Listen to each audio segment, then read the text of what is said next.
소셜 커머스 강사 남현균입니다. 카드 많이 쓰시죠? 이제는 카드 없이는 살 수가 없는 세상이에요. 그렇죠?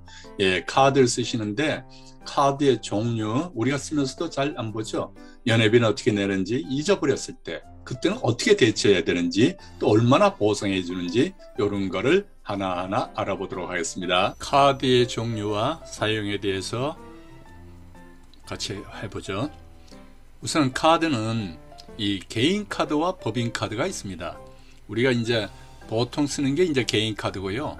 그다음 법인 카드라고 회사에서 쓰죠. 그래서 요새 이런 농담이 있습니다. 젊은 사람이 제일 좋아하는 게, 회사원들이 제일 좋아하는 게 법카라 그럽니다. 이걸 줄여서 법인 카드를 제일 좋아한다. 왜? 자기 돈이 들지 않기 때문에 그렇답니다. 그 다음에 이제 국내 전용과 해외 겸용 카드가 있습니다. 보통 우리가 카드는 이 해외 겸용 카드로 발급받으신 게 많아요. 해외 겸용 카드라는 게 뭐냐면은 이와 같이 이 비자, 마스터, 요 표시 있죠? 요 마스터카드, 아멕스, 뭐 요런, 보통 여기 이제 세 가지가 제일 많이 있습니다. J12도 있지만은 비자와 마스터카드가 제일 많죠. 요런 게 카드에 표시가 되어 있다면 해외 겸용 카드입니다. 해외에 나가시면은 내가 국민카드나 뭐 신한카드나 우리 카드를 쓰는 게 아니고 요 비자하고 마스터카드를 쓰는 겁니다. 예, 그 카드를 쓰는 대신에 이제 수수료를 대개 한 1% 정도를 내 사용금액에 내게 되어 있습니다. 그 다음에 이제 유통카드와 일반 카드가 있어요.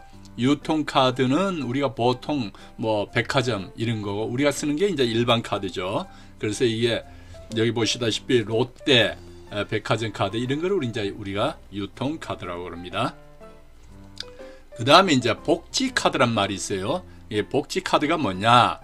예, 복지카드는 이런 겁니다. 그래서 예전에는 이걸 장애인증이라고 가지고 다녔는데, 지금도 물론 장애인증이 있습니다만은 그게 이제 어감상 좋지 않고 이러기 때문에 요 복지카드라고 이렇게 이름을 바꾸었어요. 그래서 이것이 이제 카드도 겸용하면서 장애인 증명서도 되고 그렇습니다. 요거 보시다시피 이제 구청에서 발급을 해줘요. 요거는 신분 확인이 되고 해야 되기 때문에.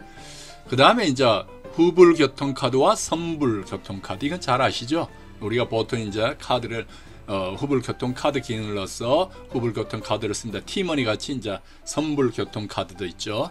그 다음에 이제 체크카드와 직불카드가 있는데, 이 체크카드와 직불카드는 연세 드신 분들이 이게 이제 신용카드 쓰기에 좀 위험하다 이렇게 생각해서 또 현금을 넣어놓고 그 넣어놓은 돈만큼 쓰는 그런 게 이제 체크카드하고 직불카드가 있죠. 그래서 요건 또 이런 식으로 카드인데 이름이 이제 체크 뭐 요렇게 체크 요렇게 이름이 되어 있습니다. 이렇게 영어로 조그맣게 표시되어 있습니다만 요렇게 체크 요렇게 되어 있습니다.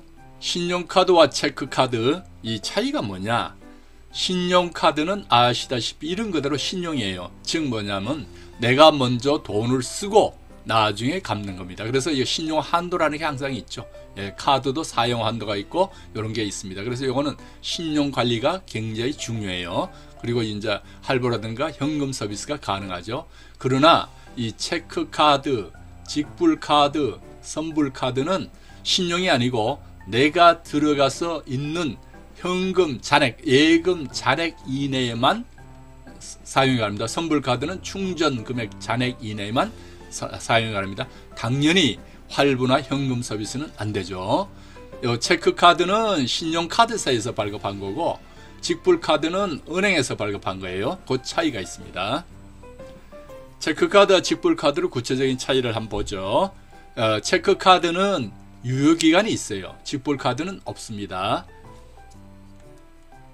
그 다음에 체크카드는 서명을 하는데 직불카드는 비밀번호를 입력을 해요. 왜 그러냐면 체크카드는 신용카드사에서, 직불카드 은행에서 해줘요. 그래서 은행은 비밀번호를 입력하고 신용카드 같은 경우는 서명을 하지 않습니까? 그런 차이가 있습니다. 대신에 직불카드는 은행에서 하기 때문에 은행의 전산 점검 중일 때, 즉 밤중에 하거든요. 한밤중에 밤 12시부터 뭐 새벽 3시까지 한다. 이럴 때는 사용이 불가능합니다.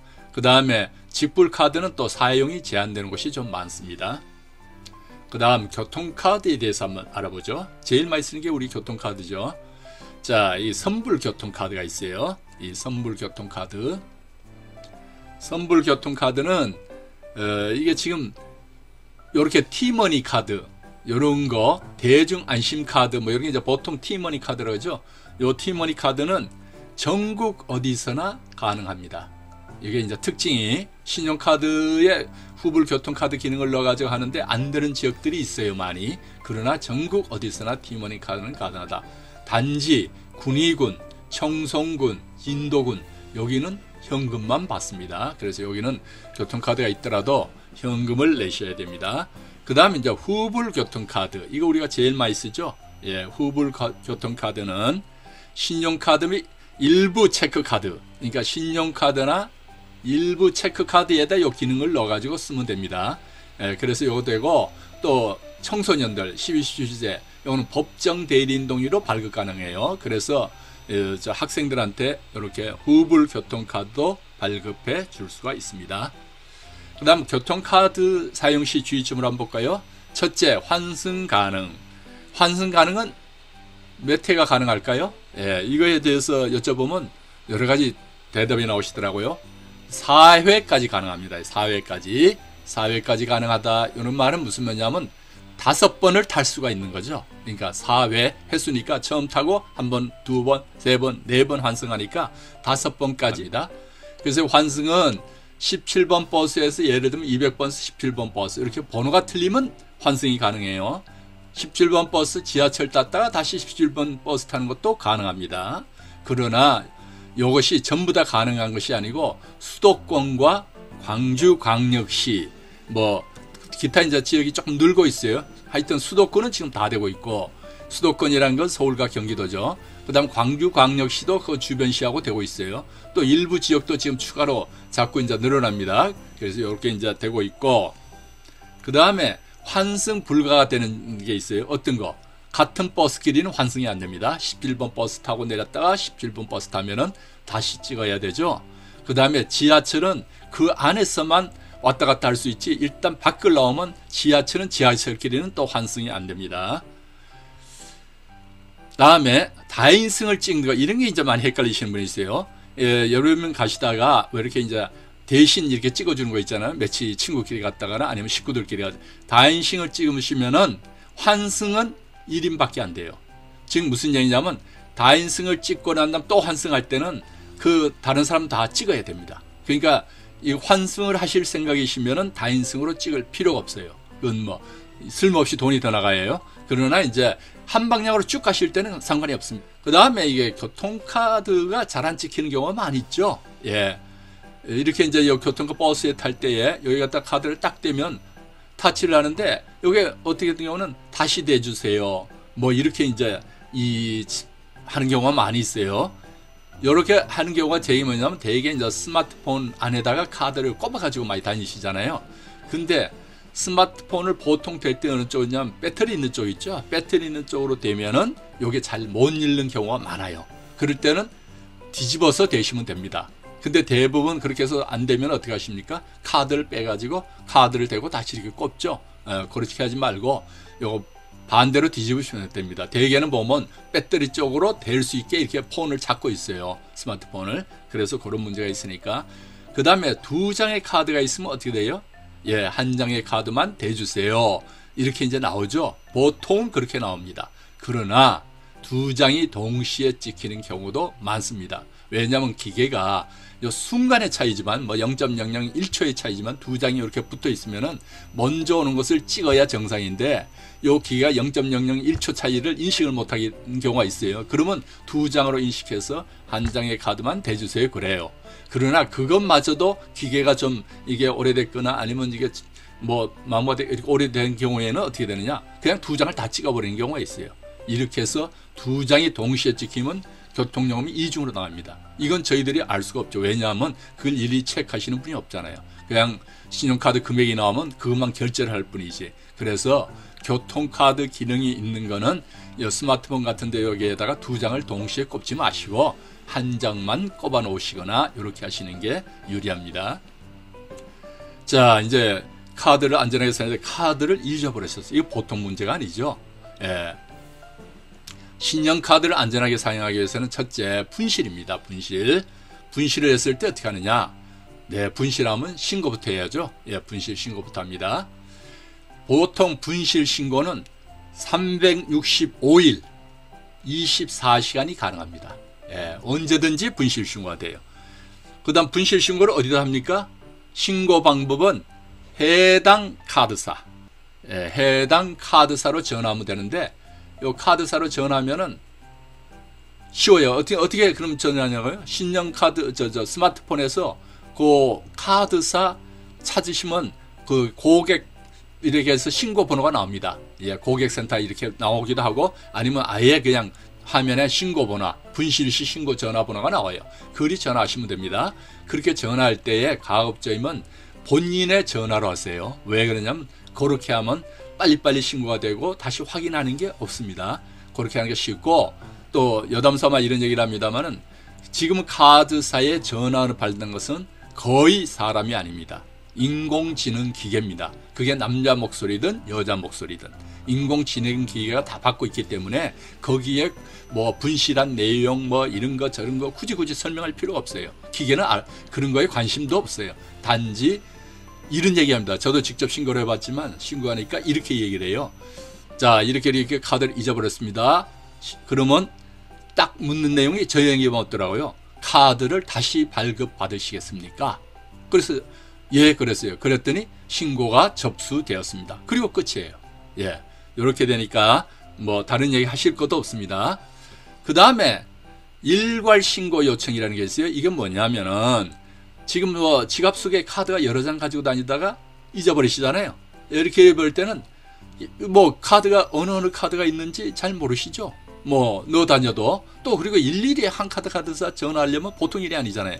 이럴 때는 어떻게 하느냐, 자기가 알고 있는 카드사 하나에게만 전화해 가지고 그때 이러냐면 내가 여러 카드를 여러 장을 다 잊어버렸다, 다른 카드도 잊어버렸다, 이렇게만 얘기하고 신고하시면 끝이에요.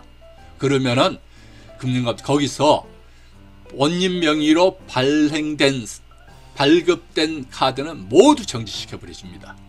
내가 어떤 걸 내가 모르고 있든 알고 있든 모든 걸 정지시켜줘요. 한꺼번에 다. 네, 이렇게 하기 때문에 편하죠.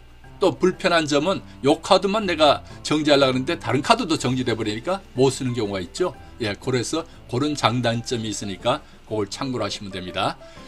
그 다음에 이제 분실 신고를 취소를 할 수가 있어요. 가령 카드를 분실했다고 했는데 조금 있다 보니까 찾아보니까 있어요.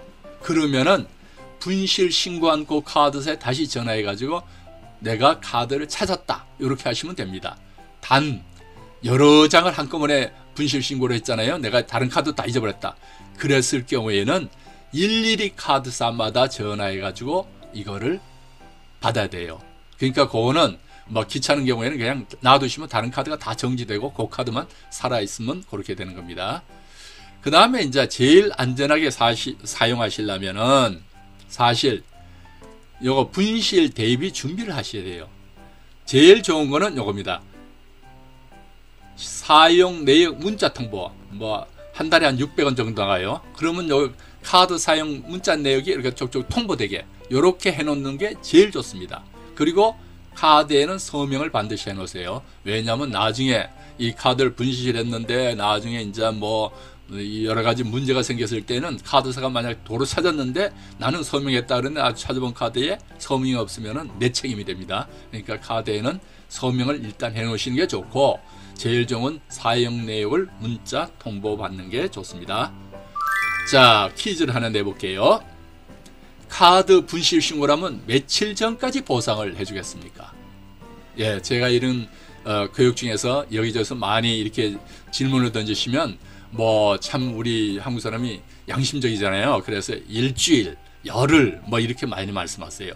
그리고 조금 이제 과감히 말씀하시는 분이 한 달 이렇게 하는데, 카드 분실 신고한 날부터 60일 전까지 여거를 보상해 줍니다. 60일 전까지. 그러니까 거의 2달이죠.